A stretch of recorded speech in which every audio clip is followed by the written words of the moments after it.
Reescribe el pasado para controlar el futuro. Capítulo 2. Las estrategias que se utilizan para deslegitimar nuestro pasado judeo-cristiano con el fin de dar paso a una sociedad completamente secular y sin Dios. Quien controla el pasado, controla el futuro, dijo George Orwell al describir el estado totalitario. Orwell, quien escribió durante el auge del comunismo, señaló que si puedes reescribir o incluso borrar el pasado, puedes ayudar a las personas a olvidar quiénes son y forjar un nuevo futuro. En su libro 1984, Orwell describió el Ministerio de la Verdad, cuya función era hacer que el pasado fuera consistente con el presente. La tarea de Winston Smith era hacer que la verdad pareciera una mentira y viceversa. Si Gran Hermano hacía una predicción que no se cumplía, el pasado debía ser reescrito para armonizar con lo que Gran Hermano había dicho. Al revisar la historia, las mentiras están en el centro de todas las revoluciones sociales y políticas.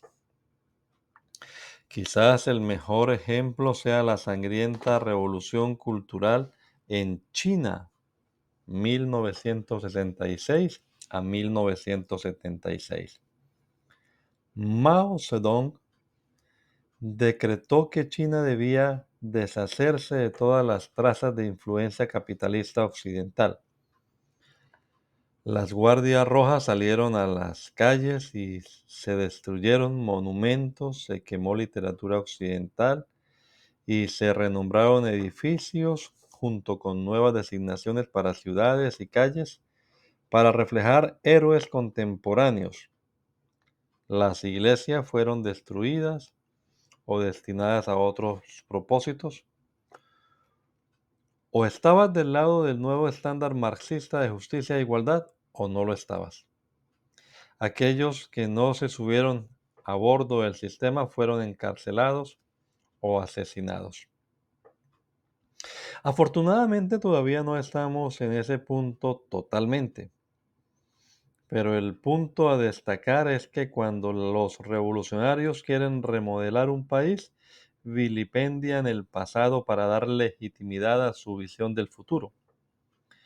Es obvio que el Ministerio de la Verdad está ocupado transformando a América, reescribiendo el pasado. Dicen que su propósito es erradicar el racismo, pero una mirada a lo que están haciendo revela un objetivo mucho más siniestro. Están usando el racismo para atacar la nación en su núcleo. No se trata de hacer que éste sea mejor. Se trata de destruir el pasado para construirlo sobre una base completamente diferente. Arthur Schlesinger, historiador y exconfidente del presidente John F. Kennedy, observó: la historia es para la nación lo que la memoria es para el individuo.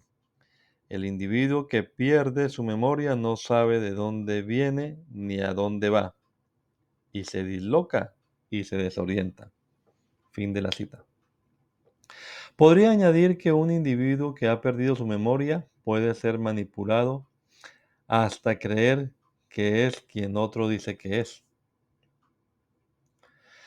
La destrucción de monumentos. Puedo entender por qué los monumentos nacionales son ofensivos e incluso denigrantes para la comunidad afroamericana. En cierto sentido, su reacción a la eliminación de estos monumentos podría asemejarse a cómo la gente de Irak celebró cuando una estatua de Saddam Hussein fue derribada al suelo. No hay nada sagrado en un monumento, no importa de quién sea. Me alegra que los legisladores de Mississippi hayan optado por retirar la bandera del estado que llevaba una imagen de la bandera confederada, adoptada en 1894. Pero los radicales han ido más allá de la destrucción de monumentos y símbolos patrios, dirigiendo ataques contra nuestros padres fundadores y héroes de la patria. Su intención siniestra subyace en destruir el patrimonio judeocristiano del país. Esto nos obliga al resto de nosotros a preguntarnos: ¿es el pasado de América de esclavitud motivo para descartar sus valores judeocristianos? La destrucción de monumentos es parte de un intento más amplio de destruir lo que significa ser estadounidense. Es un intento de eliminar no solo el racismo, sino de desacreditar todo lo demás que hicieron aquellos que crearon los documentos fundacionales de la nación y establecieron los principios fundamentales que llevaron a hacer a América lo que es hoy en día. En la mente de muchas personas esta nación es tan terrible que no se puede arreglar, debe ser destruida y reconstruida según una agenda socialista radical que estará libre de racismo y libre del capitalismo, que según ellos hace que los ricos sean más ricos y los pobres más pobres. Ignoran el hecho de que el capitalismo ha dado a innumerables personas la oportunidad de crear su propio éxito, hasta el punto de que aquellos que viven en América disfrutan de un nivel de vida más alto que la mayoría de naciones, si no de todas. En la escuela secundaria George Washington en San Francisco, hay quienes insisten en que se cubra un mural de George Washington porque algunos se quejaron de que era ofensivo y denigrante para los nativos americanos y afroamericanos. Los miembros de la Junta dicen que el arte traumatiza a los estudiantes y miembros de la comunidad. El mural, que fue pintado en 1936, consta de 13 paneles destinados a representar algunos de los incidentes de la vida de George Washington.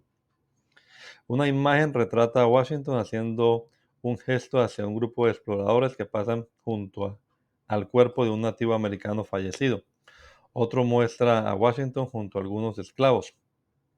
Ningún miembro de la Junta abogó por mantener el mural, informó al Semanario de San Francisco, aunque solo unos pocos lo hubiesen denunciado, quejándose de que era doloroso y denigrante.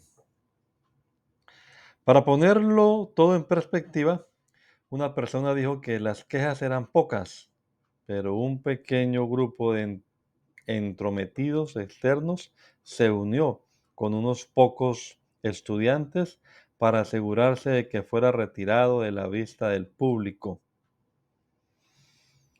Una vez que se juntan las palabras racista o supremacía blanca o algo así, sin importar cuál inexacto sea, los liberales no arriesgarán su reputación defendiéndolo. Siguiendo con el compromiso de los secularistas de construir la historia estadounidense, la comentarista política Angela Rye dijo esto, abro comillas: tenemos que llegar al corazón del problema aquí. El centro es la forma en que muchos de nosotros aprendieron la historia estadounidense. La historia estadounidense no es todo gloria. George Washington era un propietario de esclavos. Necesitamos llamar a los propietarios de esclavos por lo que son. Ya sea que pensemos que estaban protegiendo la libertad estadounidense o no, él no estaba protegiendo mis libertades. Yo no era alguien. Mis antepasados no eran considerados seres humanos. Para mí, no importa si es una estatua de George Washington o Thomas Jefferson, todas deben ser derribadas. Las estatuas de Washington y Jefferson deben ser derribadas. Hasta la fecha de la escritura de este libro, los monumentos a Washington y Jefferson siguen en pie en Washington, pero la estatua de George Washington en Portland ya ha sido derribada. La tumba del soldado desconocido fue vandalizada y profanada en el Washington Square de Filadelfia, y la policía observó cómo los monumentos a Cristóbal Colón fueron destruidos en varias ciudades.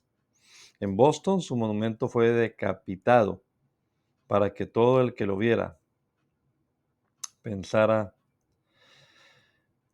sobre el asunto. El monumento a Francis Scott Key, quien escribió nuestro himno nacional, la bandera estrellada, también fue vandalizado en California. Increíblemente, los alborotadores en Madison, Wisconsin, destruyeron una estatua de Hans Christian Heck, un inmigrante y líder del movimiento abolicionista. Y mientras escribo esto, aunque suene increíble, hay quienes están haciendo un llamado para derribar un monumento de Abraham Lincoln, quien liberó a los esclavos. La lista de monumentos profanados es larga y sigue creciendo. Todo esto fue significativamente precipitado por el asesinato de George Floyd en Minneapolis. Definitivamente podemos entender la ira que generó este horrible incidente injusto. Cuando vi el video quise gritar, no, ustedes no pueden hacer eso. En respuesta, todos queríamos justicia y una reforma policial razonable. Muchos afroamericanos que durante años se han sentido injustamente perseguidos por la policía encontraron en esto un llamado para impulsar cambios significativos y apoyo totalmente a los manifestantes pacíficos que querían hacer saber su indignación. Pero los disturbios que siguieron no se trataban de reforma policial. El caos no era sobre racismo, sino sobre una revolución. Las multitudes no podían haber pedido más. En algunas ciudades nuestros funcionarios electos le dijeron a la policía que se mantuviera al margen, por lo que no había fin para la sed de venganza de las multitudes contra sus opresores percibidos, ya fueran reales o imaginarios. Mientras la policía misma se apresuraba a abandonar sus comisarías en sumisión a los radicales en Minneapolis y luego en Seattle, nuestros funcionarios electos se encogían de hombros. En la mente de las multitudes la destrucción de negocios, muchos en las comunidades minoritarias más pobres que las multitudes afirmaban querer ayudar, estaba justificada. Estaban en una misión sagrada para destruir la supremacía blanca y en su lugar surgiría una sociedad justa cuando ellos, los radicales, finalmente llevaran a cabo la transformación de la sociedad que buscaban. Aquí en la ciudad de Chicago, la policía y los manifestantes chocaron en una estatua de Cristóbal Colón en Grand Park. Los manifestantes lanzaron botellas de agua congelada, piedras y fuegos artificiales a la policía. Hirieron al menos a 18 agentes, cuando 1,000 de estos manifestantes pacíficos, entre comillas, se presentaron en la casa de la alcaldesa, exigieron que se desfinanciara la policía y que se retiraran 2 estatuas de Cristóbal Colón en la ciudad. Ella se sometió a las demandas de la multitud. A las 3 de la mañana siguiente, un equipo de la ciudad retiró ambas estatuas. Esto, por supuesto, solo dio más fuerza a la multitud y pronto insistieron en que cumplieran con otras demandas. ¿Qué sigue? ¿Tu iglesia? Cuando una mentalidad de rebaño se refiere a la tendencia de los individuos a adoptar los comportamientos, creencias o actitudes de un grupo más grande, a menudo sin pensar críticamente ni hacer un juicio personal. Generalmente ocurre cuando las personas están en una multitud, en un entorno grupal y comienzan a conformarse con las acciones o opiniones del grupo y a veces llevando hasta comportamientos que no exhibirían por sí mismos. Cuando esto se apodera de un país, al parecer nadie puede detenerlos. El 22 de junio de 2020, el activista Shaun King escribió en su página de Twitter: todas las pinturas, murales y vitrales de un Jesús blanco y su madre europea y sus amigos blancos también deben ser retirados. Son una forma repugnante de supremacía blanca, creados como herramientas de opresión, propaganda racista. Todos deben ser retirados. Su tweet ha sido eliminado desde entonces.